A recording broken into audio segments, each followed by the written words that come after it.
Interesting. My name's Pete Woods. You're watching Hexham TV. Who are you?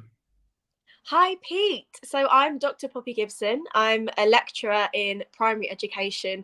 But I think the reason I'm here to talk to you is I was also a sponsor of a Ukrainian family under the Homes for Ukraine scheme here in England. So what motivated you to become a sponsor, Poppy? I think as humans, we're hopefully always looking for those kind things, those good things that we can do. I think when we're all kind, it makes our communities better places to be. And I think from being a primary school teacher as well, there's something in me that wants me to support others and help others.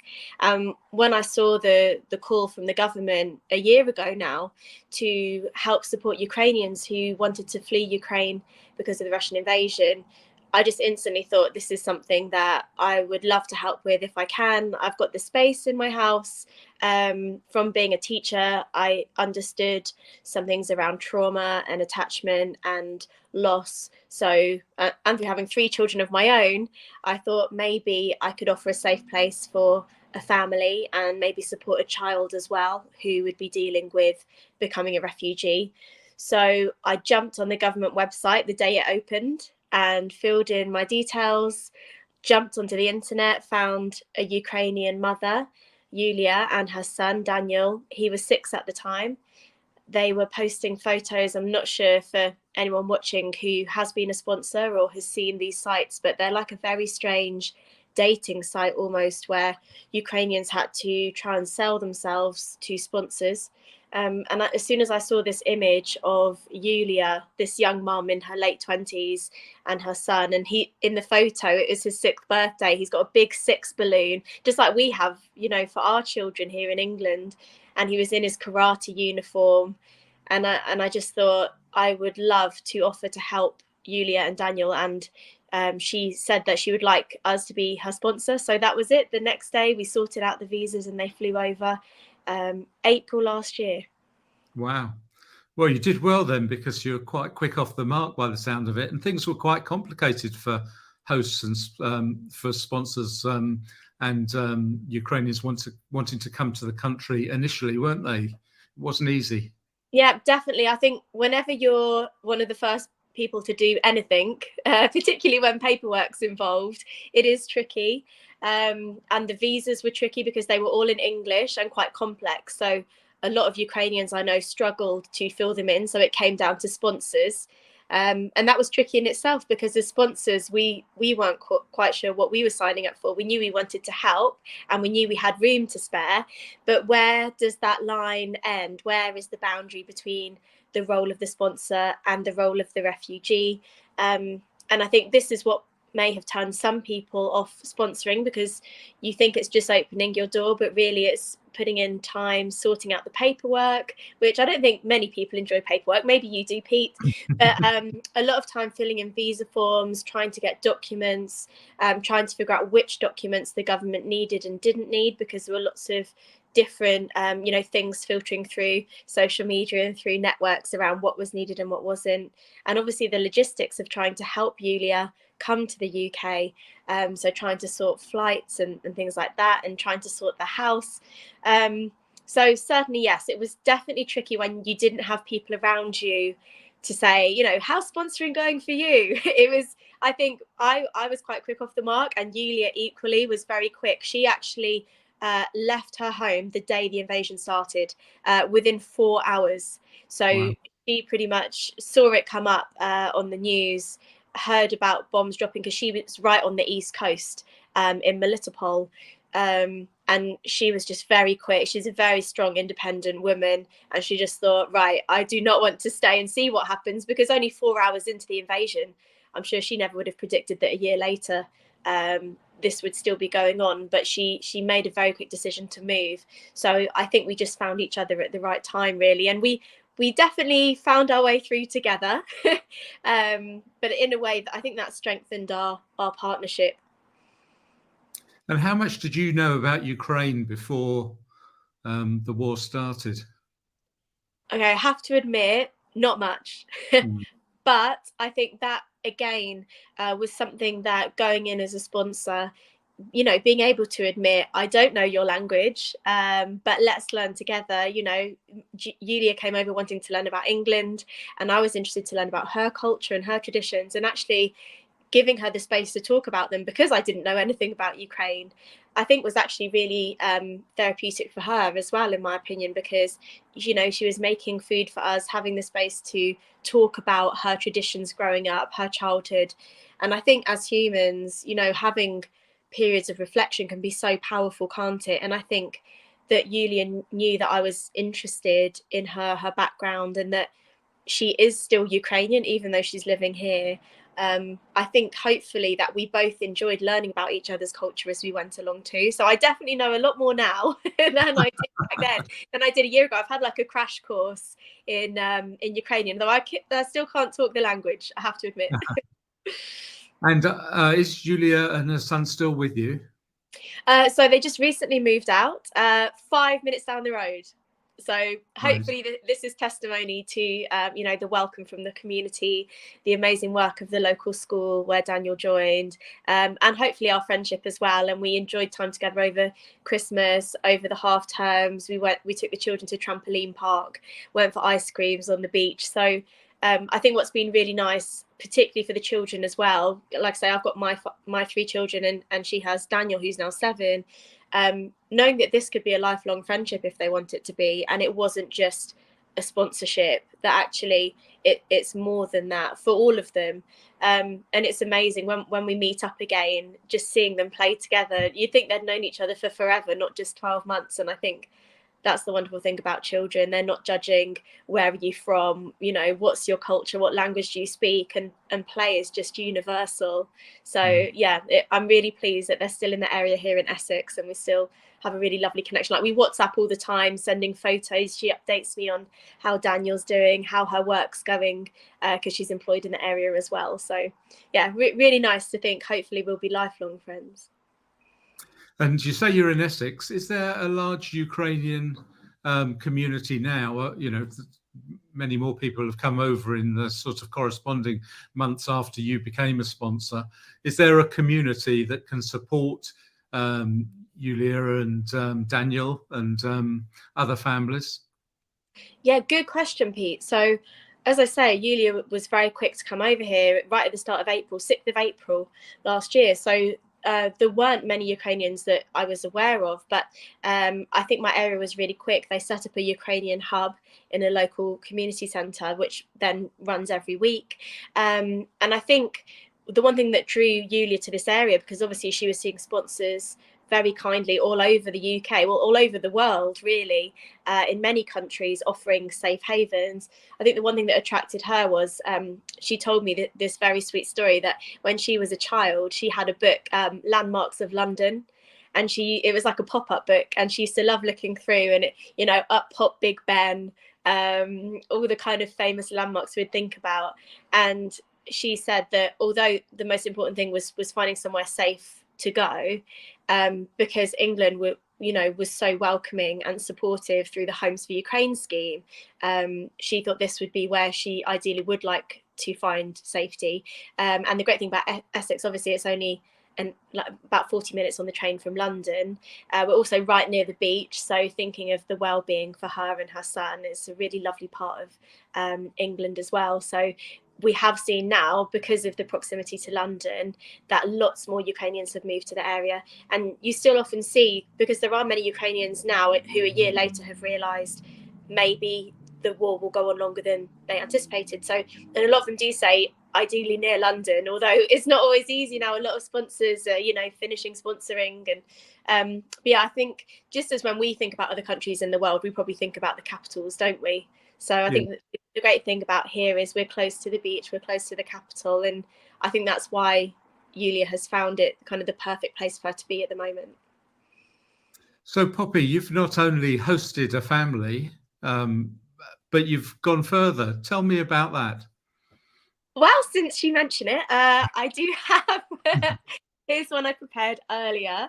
So I'm really excited to share with you that while Yulia was living with me, we wrote a book together. We wrote a children's book.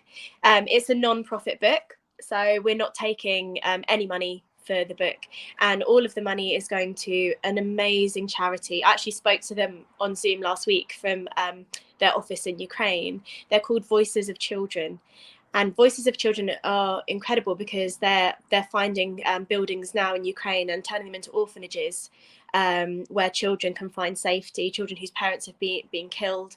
And within these orphanages, they have what they call mobile psychologists, and they're psychologists who travel around these buildings that have been converted into these temporary orphanages for children of all ages, and offering psychological support for these children.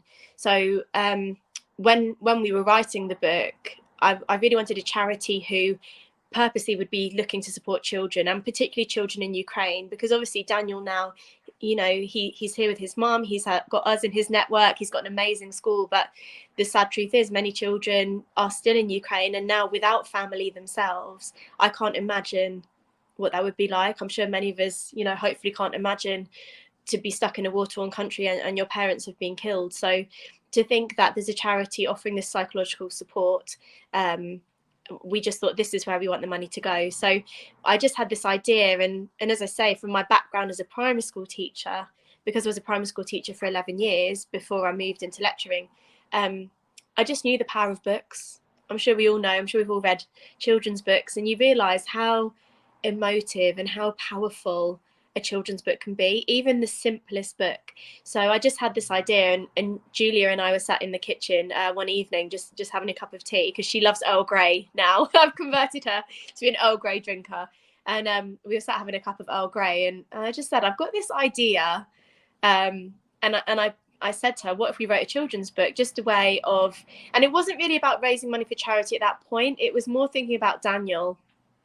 He was 6. He came speaking no English. He only said hello and Minecraft, because that was his favourite game. He didn't say anything else.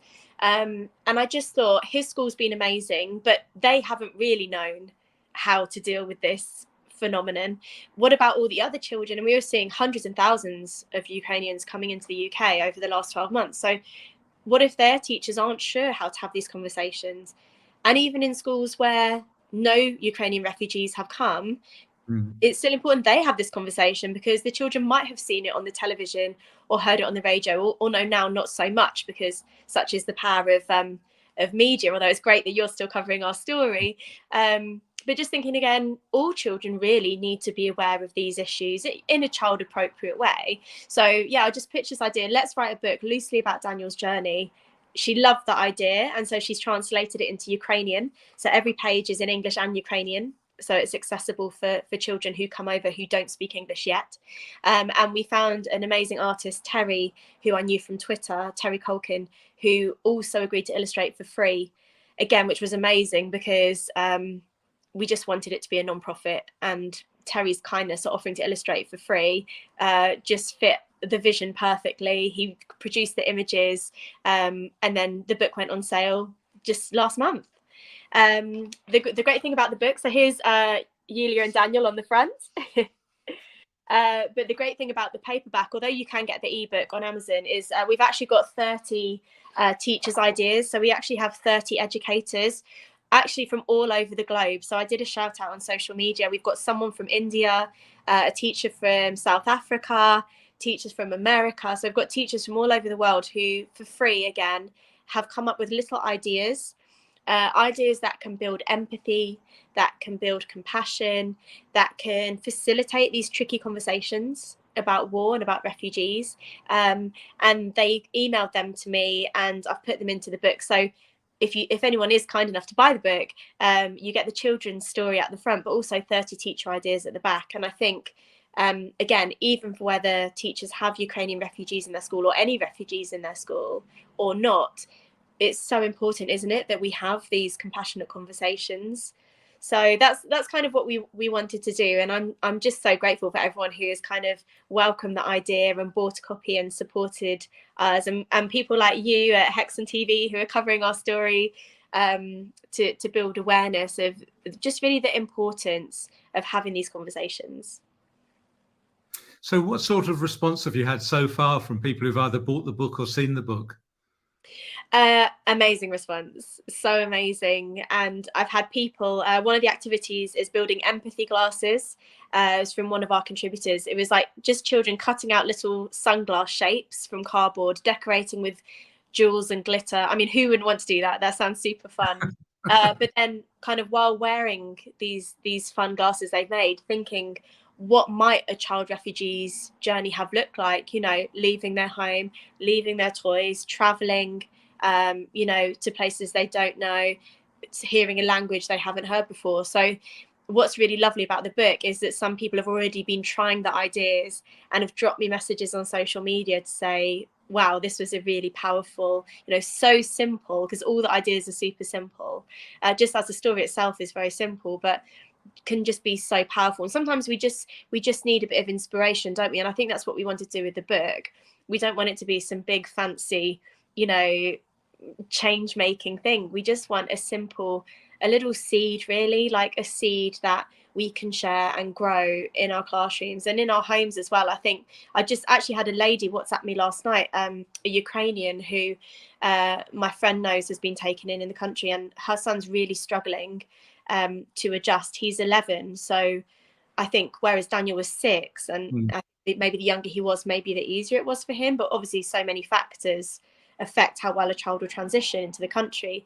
Unfortunately, this 11-year-old child is finding it quite tricky, and so I've said to her about, you know, some of the ideas from the book, and I think our sponsor's going to buy a copy of the book for the school, because again, we can't expect teachers, I'm not saying it should be on teachers at all. Teachers shouldn't just know how to support a Ukrainian refugee. I trained as a teacher. That wasn't one of the modules, you know, what to do if there's a war in the world and you have to take in refugee children. That's not something you can be prepared for, and, you know, hopefully shouldn't have to be. But we can never know in our changing world what will come up. And I think that's why making these tiny, hopefully powerful resources can be so useful. So yeah, just really great. All the feedback so far has been really lovely. Everyone loves Terry's illustrations, just so colourful. And I think, like I say, the fact that Yulia translated it into Ukrainian, it really was this labour of love. Like, we wanted to show again that power from, you know, coming together as a sponsor and the refugee guest, you know, how when we work together as people, like, we're all just people. It just happens that she was in a country that was invaded. It could have been me and my children having to leave the country, and, you know, it just happens to be geographically that we're the lucky ones, I suppose. We're the ones who haven't been affected. So I think back to your original question as well, that's why I felt like I needed to help, because luckily it wasn't me, but it could have been.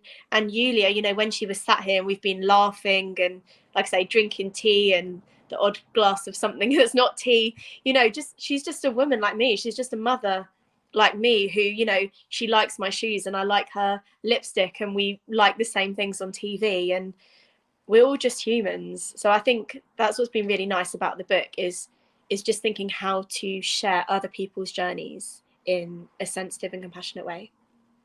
And is the book aimed at a particular age group or a particular school year, or is it sort of equally relevant, you know, at any age, really? Because the messages in there are so sort of are so relevant to everybody.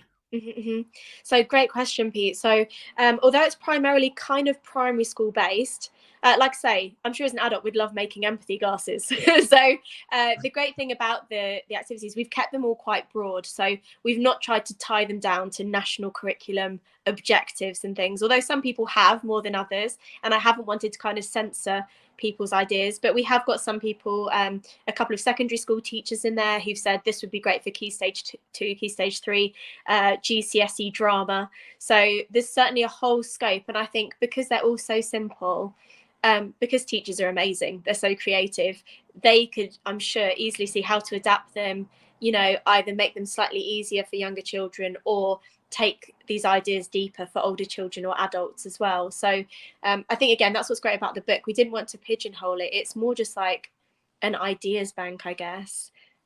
So I think, and I've had people from primary and secondary who have already tried some of these things and said it's useful. So the next step is I want to try something with my university students.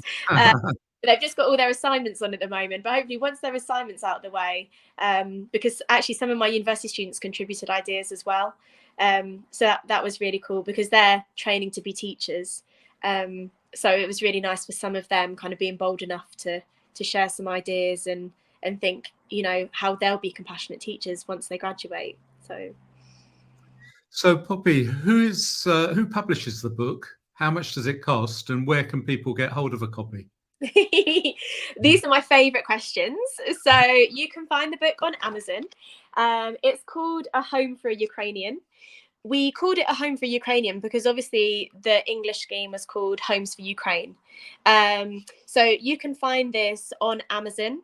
Or if you just search for me, Poppy Gibson, I'm sure you'll find me talking about this book all over the place. So it's called A Home for Ukraine, and you can find the ebook for just £5, which we just wanted to be really cheap, just for people to download on their phone, download on an iPad. Or the paperback, we've made it very affordable at just £12.99. That actually includes postage as well. So for £12.99, you get a picture book and 30 teacher ideas. And as I say, we are not taking a penny. Every single penny of profit is going to Voices of Children charity. So if you do happen to buy a copy of the ebook or the paperback, your money is directly going to support these mobile psychologists that are out in Ukraine, going into these makeshift orphanages and speaking to children and supporting them with their trauma. So yeah, maybe instead of that next coffee at a famous coffee shop, you know, if you are able to support the cause, we would be so grateful. And finally, Poppy, what do you think hosting a Ukrainian family has meant to you? What lesson has it taught you? Oh, I think it's taught me a million lessons, and I think the main one is just be open, and you never know what's going to happen from taking a risk. So at the start, so many people around me were thinking, why will you take a stranger into your house, a stranger and their child from a very different cultural background? You know, for example, when Yulia and Daniel came over, she said Daniel normally goes to bed at 10 p.m. And I found out this is very common in Ukraine. Children go to bed 10, 11 p.m. In my house, my children are in bed by 7 p.m. because that's my me time, and that's my time to have the TV remote. So yeah, there was definitely, there was a risk involved, but again, it was just a case of being open, communicating. So, you know, once Yulia came, we just had these conversations like, you know, it's fine if you two want to stay up in your room, that's fine, you know, stay up till 10, but you know, these are just some of the kind of loose boundaries we have to make the house work well. And we, you know, we just respected each other's boundaries, I suppose. So I guess my main tip is just be open and take a risk sometimes, and you never know what will happen. Poppy Gibson, teacher, author, and lecturer. Thank you very much for talking to Hexham TV, and good luck with your book. It's a great, it's, you know, I've seen a copy, I've read through it. It's a great resource for both families, for children, and for teachers. I think it's a really fantastic thing you've done, and hopefully you'll get loads and loads of sales. Thank you. And thank you so much, Pete, for covering our story and just giving me space to talk about this book with you. It's a pleasure. Thank you. Take care. Bye. Bye.